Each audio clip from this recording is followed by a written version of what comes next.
What's up, everyone? KJ3 here, and Kelly Bryant, the first really big name quarterback to be transferring after this 4-game redshirt rule. Since Jalen Hurts will not be transferring from Alabama, Kelly Bryant from Clemson still will be.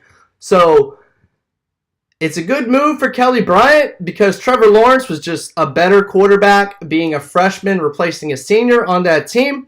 But I'm here to let you know on why I think the Florida Gators should not pursue Kelly Bryant as a transfer for a quarterback position.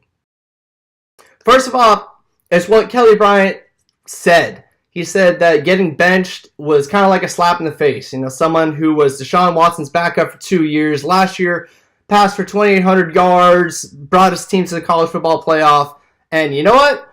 Last year's college football playoff, Clemson versus Alabama, both those starting quarterbacks, Jalen Hurts, Kelly Bryant, both were considering transferring. I mean, that's college football nowadays, 2018. If you're not better than the person behind you, it doesn't matter if you're a senior quarterback, you will be replaced by a freshman quarterback if the freshman is better.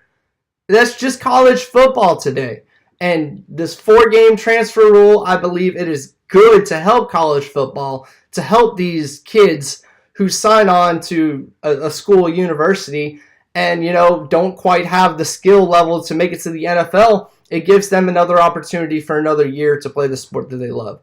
But anyways, it's just that attitude that Kelly Bryant has. Dan Mullen wants his championship attitude. Being a champion is a way of life. It's not just how you perform on Saturdays, And running away from kind of competition, Frank's got benched a couple times last year, and he decided to stick around, fight it out, won the job in fall camp. But Kelly Bryant, instead of staying with Clemson and being a backup, Trevor Lawrence, as I'm recording this, just went down the first half against Syracuse. So Kelly Bryant, he would be the quarterback right now as I am speaking. But he decided to transfer, so it's not going to happen. And, the university, Clemson University, doesn't owe Kelly Bryant anything. A football player, a recruit, they sign on to a school, but that school really doesn't owe you anything, You're replaceable. You're replaceable. If the person behind you is better, you're going to be replaced. So, I do not feel bad for Kelly Bryant in that way that he got replaced. He wasn't as good, That brings me to Felipe Franks. And, we all know Felipe Franks. He's a redshirt sophomore this year. And a redshirt sophomore, I'm telling you, through 4 weeks, Felipe has 12 passing touchdowns, tied in the SEC league. Felipe also is third in the country in passer rating under pressure. So Felipe doing pretty good against the blitz this year. And not to mention, Felipe can throw it downfield. Kelly Bryant can't. He's not that good at it. He averaged 25% last year throwing down the field.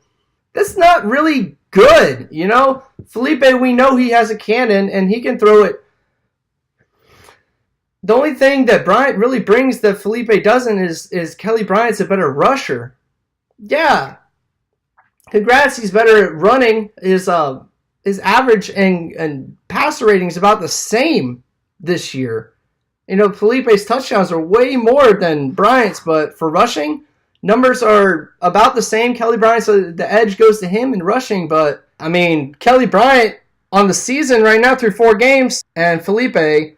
So statistically, the completion percentage isn't as good, but everything else, Felipe's doing better. I'll take Felipe. I'll take the bumps and bruises of him learning Dan Mullen's offense in year 1 to see what he can do in year 2 and 3, or to see what EJ and Jalen Jones can do as incoming recruits and as someone who's probably taking a red shirt and Emory Jones this year. Anyways, it's KJ3 signing off. Getting ready for Mississippi State. Go Gators. It's a big, tough matchup. All right. Go ahead. Subscribe up here. Check out my videos over here, my Mississippi State video. And as always, go Gators!